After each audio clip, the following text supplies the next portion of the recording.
கல்யாண கனவு இருக்க வேண்டியதா, அதுக்குன்னு இப்படியா? அட என்னங்க நீங்க வேற. எனக்கு எவங்க பொண்ணு குடுக்கறான்? மணி அடிச்சா சோறு, மாசமானா சம்பளம்னு 4 எழுத்து படிச்சுட்டு அரசாங்க உத்தியோகத்துல பேங்க்ல வேலை பார்த்தாதானே பொண்ணு குடுக்கறானுங்க. நம்ம தான் படிக்கலீங்களே, ஏதோ வானம் பார்த்த பூமியை நம்பி வறண்டு போன நிலமே பழப்புன்னு கிடக்குற விவசாயி தானுங்களே. படிப்பும் பகட்டும் எனக்கு இல்லைன்னு சொல்லிட்டு தாங்க இவ்வளவும். என்ன உளறீங்க? பகட்டா எல்லாரும் சட்டை போட்டுட்டு தெரியலாம், ஆனா அதுக்கு பருத்திய விளைய வைக்கிறதே நீங்க தான். நீங்க சேத்துல கால் வைக்கலன்னா நாங்க சோத்துல கை வைக்க முடியாது. படிச்சவங்க மட்டும்தான் அறிவாளின்னு உங்களுக்கு யார் சொன்னது? காட்ட உழுது பயிர் செய்யற ஒரு விவசாய காட்டிலும் ஏட்ட பொருட்டி படிக்கிறவங்க யாரும் அறிவாளி கிடையாது.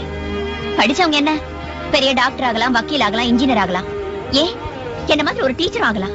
ஆனா படிச்சுட்டு யாரும் உங்களை மாதிரி உழைக்கிற விவசாயம் ஆக முடியாது.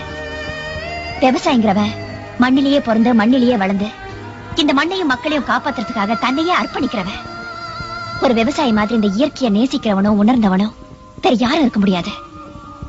இந்த வான் பூமி நீர் காத்து இத பத்தி உங்களுக்கு இருக்கிற அறிவு வேற யாருக்கும் கிடையாது. இயற்கையை உணர்ந்து இயற்கைக்காக வாழ்றவங்க தான் மிகப்பெரிய அறிவாளி, படிப்பாளி. இத பாருங்க, நான் ஒரு விவசாயின்னு சொல்லிக்கிறதுல நீங்க பெருமைப்படணும், வருத்தப்படக்கூடாது. சரிங்க. என்னது கைய கட்டிக்கிட்டு? கையெடுங்க. இல்ல, நீங்க எம்பிட்டு பெரிய படிப்பு படிச்சிருக்கேன் இப்பதாங்க புரியுது. அதெல்லாம் மரியாதை கை தானா. நீங்க யார் முன்னாடி கை கட்டி நிக்க கூடாது. ஒரு விவசாயி முன்னாடி இந்த நாடுதான் கை கட்டி நிக்கணும்.